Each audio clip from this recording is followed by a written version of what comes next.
today we are starting our last technique of integration, long division. You've seen the technique of long division in Algebra 2, so the process will probably seem familiar to you. We just need to consider how this technique can help us with finding definite and indefinite integrals. Please note that we are only scratching the surface of integration techniques. In fact, most of second semester calculus is devoted to integration techniques. Finding an integral is much more difficult than finding a derivative, but this is the last integration technique that we'll study. So let's get started. We'll want to consider using long division in a situation where we have we have a rational function, so we have a division problem presented to us, and the degree of the numerator is greater than the degree of the denominator.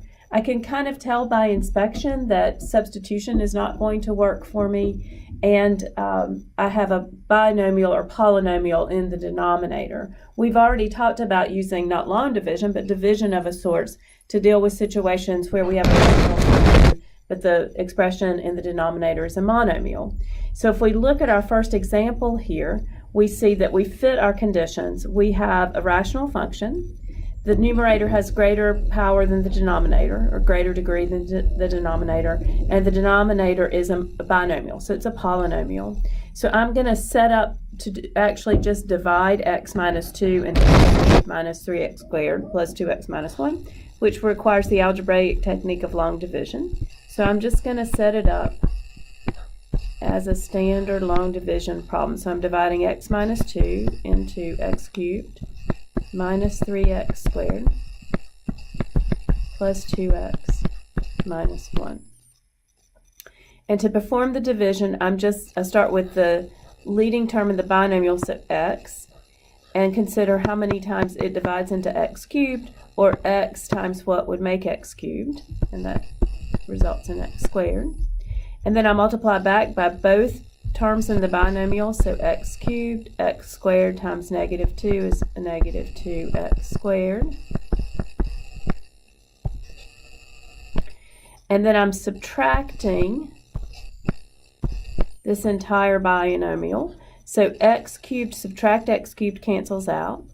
Negative 3x squared subtract negative 2x squared. Well, I could have distributed that negative. Maybe that would make it better. Negative 3x squared plus 2x squared makes negative 1x squared plus 2x. I'm going to bring down the next term just like I would in normal long division. And then I do it again. X divides into x squared. I need a negative 1x or a negative x here. Multiplying back by both terms in the binomial. Negative x times x makes negative x squared. Negative x times negative 2 makes positive 2x. And then I'm subtracting. So I'm going to subtract negative x squared, which will make that a positive x squared. And I'm subtracting 2x, so it'll make that a negative 2x. So I'm just going to change the sign on both terms to remind myself I'm subtracting. So negative x squared plus x squared cancels out. And 2x subtract 2x cancels out. That doesn't always happen, but it happened to happen in this instance. And so bring down the next term, and I have negative 1. And I'm at the point that x, I can't think of anything x times what would make negative 1, so my remainder is negative 1. And I write my remainder here. Indicate that I've completed my division. Then I'm going to come back to my integration problem and rewrite that integration problem now that I've performed the division. So the integral of the initial question and integrating this is going to be the same. It's just that I happen to be able to integrate once I have divided.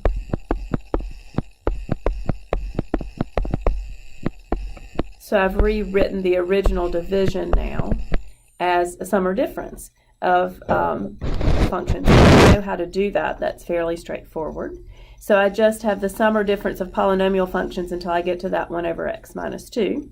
So I'm going to treat each term in my polynomial as its own little integration problem. So the integral of x squared is 1/3 x cubed. Of negative x is negative 1/2 x squared. Those are both power functions, so I'm just adding 1 to the power and doing the reciprocal of the new power out front. Then when I get to 1 over x minus 2, well, I can pause for a minute. I'm technically need substitution here because I have x minus 2 in the denominator, but I can kind of look and see, oh, the derivative of x minus 2 is just 1. And so I know if I think of 1 over x minus 2 as x minus 2 to the negative 1, then it's going to integrate as natural log. So minus the natural log of the absolute value of x minus 2 plus c. And I have my indefinite integral, or my antiderivative, completed there. Okay, let's do another example, this time with a definite integral. So this definite integral, so I'm going to do the same thing. I checked my conditions. I can see that I have a polynomial function, a rational function, the division of two polynomials. I can see that my degree of the numerator is greater than the degree of the denominator, and I can tell pretty quickly that substitution is not going to work. And so I'm going to set up my long division. X minus 1 divides into x cubed. In this case, just to keep my long division clear, I'm going to add in some terms into my dividend here. So x cubed, I don't have any x squareds. I don't have any x's. And then I have minus 1. That isn't necessary, but it certainly helps me keep my division straight as I'm dividing. So I'm going to repeat this process, x into x cubed, x squared times, multiply back, x cubed minus x squared. Subtracting changes the sign of both those terms. So x cubed subtract x cubed is 0. 0x squared plus an x squared leaves me with an x squared. And I'm bringing down my placeholder, that's 0x. X into x squared. X times x is x squared minus x.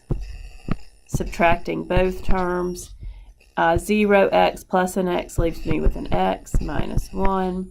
X minus 1 into x minus 1. Again, that's fortuitous for me. It leaves me with a 1.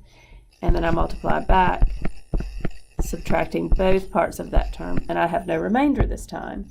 So after performing the division, I'm simply finding the definite integral from 1 to 4 of x squared plus x plus 1.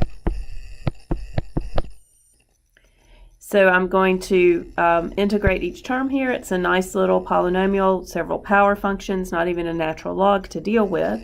So I end up with 1/3 x cubed plus 1/2 x squared plus x evaluated from 1 to 4. Remember, I'm doing f of b minus f of a, so I'm going to plug in the 4 first. 1/3 times 4 cubed plus 1/2 times 4 squared plus 4. Subtract the function evaluated at 1, so 1/3 plus 1/2 plus 1. Going to do a little bit, I'm going to go ahead and do the arithmetic here. So 4 cubed is 64, so I have 64 thirds. 4 squared is 16, half of 16 is 8, plus 4. Subtract 1/3 plus 1/2 plus 1. So I can simplify in the first parentheses a little bit. So I have 64 thirds plus 12. Subtract, and then I'm going to go ahead and distribute this negative. 1/3, subtract 1/2, subtract 1. And then I'm just going to do things in an order that's easy for me. So 64 thirds and 1/3 already have a common denominator. 64 thirds subtract 1/3 leaves me with 63 thirds. 12 minus 1/2 minus 1. 12 minus 1 is 11. 11 minus a half is 10 and a half. 63 thirds divides evenly, so convenient for me.